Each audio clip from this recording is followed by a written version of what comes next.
Work energy and power. So আমরা last দিন হচ্ছে এনার্জির ব্যাপারে পড়ছিলাম, তো কাইনেটিক এনার্জি আর পোটেনশিয়াল এনার্জি কীভাবে বের করতে হয়, আর দুইটা ফর্মুলা দেখছিলাম, যে পটেনশিয়াল এনার্জি হচ্ছে গ্র্যাভিটেশনাল পোটেনশিয়াল এনার্জির এক ধরনের ফর্মুলা, আবার স্প্রিংয়ের জন্য আরেক ধরনের।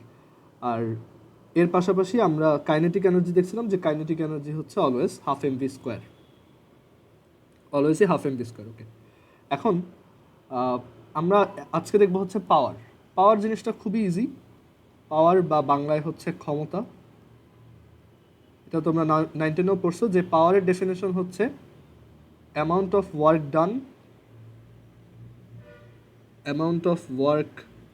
ডান in 1 second, okay, or amount of energy spent, or energy produced, ওকে, যে কোনো একটা হতে পারে। মানে মেইন কথা, প্রতি 1 সেকেন্ডে যতটুকু ওয়ার্ক করা হয় অথবা যতটুকু এনার্জি স্পেন্ড করা হয়, যতটুকু এনার্জি প্রডিউস করা হয়, সেটাই হচ্ছে পাওয়ার। ওকে, সো পাওয়ার হচ্ছে অ্যাকচুয়ালি, আমরা যদি এটাকে ক্যালকুলাসের ভাষায় লিখি, যে পার 1 সেকেন্ডে কতটুকু, মানে এটা হচ্ছে একটা কি রেটের মতো। সো এটাকে আমরা অ্যাকচুয়ালি ক্যালকুলাস দিয়ে লিখলে এটাকে লিখতে পারি ডিডিটি অফ ডাব্লিউ, যে টাইমের সাথে সাথে ওয়ার্কের অ্যামাউন্ট, মানে পার 1 সেকেন্ডে ওয়ার্কের অ্যামাউন্ট কত। ওকে, ডিডিটি অফ ডাব্লিউ। অ্যান্ড আমরা এর আগে এটা দেখে আসছি যে অ্যাকচুয়ালি ডিডাব্লিউ হচ্ছে এফ ডিএক্স, যেখানে ডিডাব্লিউ ইন্ডিকেট করে যে কোনো একটা, ধরো এটা যদি একটা ভ্যারিয়েবল ফোর্স হয়, সেখানে এই ভ্যারিয়েবল ফোর্সটার জন্য, যেহেতু এই ভ্যালুটা কন্টিনিউয়াসলি চেঞ্জ হতে থাকে, একটা ভ্যারিয়েবল ফোর্সের জন্য এটার যে টাইনি একটা ডিসপ্লেসমেন্ট, সেই অ্যামাউন্ট, সেই ফোর্স আর সেই টাইনি ডিসপ্লেসমেন্টটার প্রোডাক্টটাই হচ্ছে একটা টাইনি ওয়ার্ক, ডিডাব্লিউ। ওকে, মানে এরকম যদি একটা এফ ভার্সেস এক্স গ্রাফ থাকে,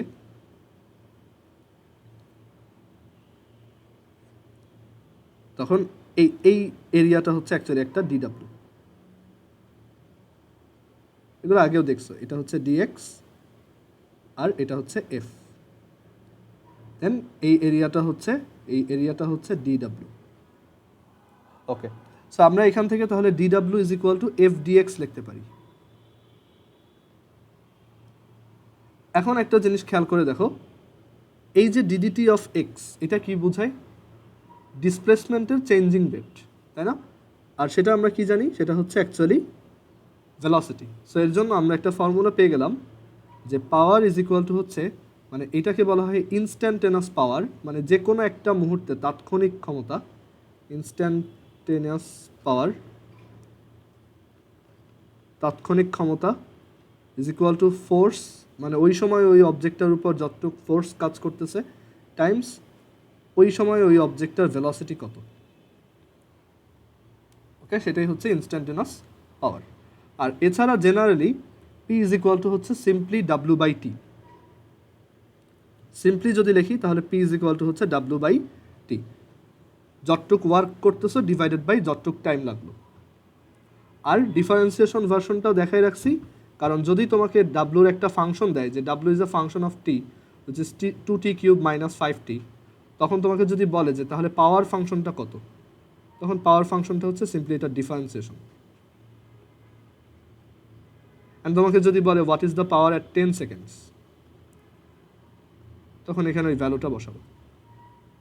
পাওয়ারের ইউনিট কি 9-10 শিখে আসছো, ওয়াট। ওকে, মানে ইউনিটটা হচ্ছে actually joule per second or watt. আর পাওয়ারের এই ফর্মুলাটা খুব কাজের, যে একটা অবজেক্টের উপর অ্যাক্টিং ফোর্স আর তার ওই মুহূর্তে ওই মোমেন্টে তার যে ইনস্ট্যান্টেনাস যে ভেলোসিটি, এই দুইটার প্রোডাক্টটাই হচ্ছে পাওয়ার। ওকে, ইনস্ট্যান্টেনাস পাওয়ার। আচ্ছা, সো এই ছিল পাওয়ারের আইডিয়া। আর তোমার পাওয়ারের ব্যাপারটাকে এভাবেও বলা যায় যে অ্যাকচুয়ালি তোমার কাছে যদি, মানে এটা গ্রাফিক্যাল রিপ্রেজেন্টেশনটা এরকম, তোমার কাছে যদি একটা ডাব্লু ভার্সেস টি গ্রাফ থাকে, যে কত সময় কত ওয়ার্ক করা হচ্ছে, ধরো এরকম একটা ডাব্লু ভার্সেস টি গ্রাফ আছে, তখন তোমাকে যদি জিজ্ঞেস করা হয় what is the instantaneous power at this moment, এই মোমেন্টটা ইনস্ট্যান্টেনিয়াস পাওয়ার কত, তাহলে এটা হচ্ছে কি, এখানে যেহেতু পি হচ্ছে ডিডিটি অফ ডাব্লু, আমরা জানি যে একটা কোয়ান্টিটি যদি আরেকজনের ডিফারেন্সিয়েশন হয় তখন সে হচ্ছে এই কোয়ান্টিটিটার ওই জায়গায় আমি যদি একটা ট্যানজেন্ট ড্র করি, সেই ট্যানজেন্টটার স্লোপ, সো এই ট্যানজেন্টটার স্লোপটাই হচ্ছে অ্যাকচুয়ালি, মানে স্লোপটাই কি ইন্ডিকেট করে, এই জায়গায় ইনস্ট্যান্টেনাস চেঞ্জিং রেট অফ ওয়ার্ক, আর সেই ইনস্ট্যান্টেনাস চেঞ্জিং রেটটাই হচ্ছে কি পাওয়ার পি। আবার ইনভার্সলি আমরা একটা পি ভার্সেস টি গ্রাফের এরিয়া থেকে ওয়ার্ক বের করতে পারবো।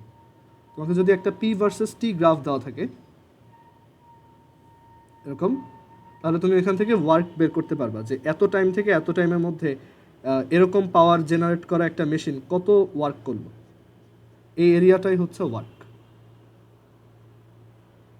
মানে দেখো প্রথম দিকের ওই কনসেপ্টগুলো যেহেতু ঠিকমতো বুঝছিলাম, ওই যে ভেলোসিটি অ্যাক্সেলারেশন, এর জন্য এখন এইগুলো আমরা জাস্ট দেখেই বুঝে যাচ্ছি। ওকে, সো এখান থেকে লেখা যায় ডাব্লিউ অ্যাকচুয়ালি হচ্ছে পি ডিটির integration from some T one to T two. এখান থেকে ওইটা লেখা যায় যে D W is equal to P D T, so both সাইডে ইন্টিগ্রেশন করো আর টি এর লিমিট বসাও T1 to T2। সো এই ছিল পাওয়ার রিলেটেড আইডিয়া। ওকে, পাওয়ার হচ্ছে ওয়ার্ক ভার্সেস টি গ্রাফের ট্যানজেন্টের স্লোপ, আর ওয়ার্ক হচ্ছে পাওয়ার ভার্সেস টি গ্রাফের আন্ডারে এরিয়া। আর পাওয়ারের দুইটা formula, P is equal to W by T, এটা differential form, P is equal to D D T of W, আর instantaneous power P is equal to F V.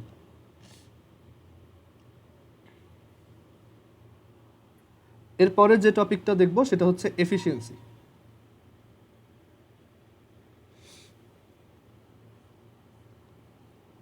Efficiency বা কর্মদক্ষতা।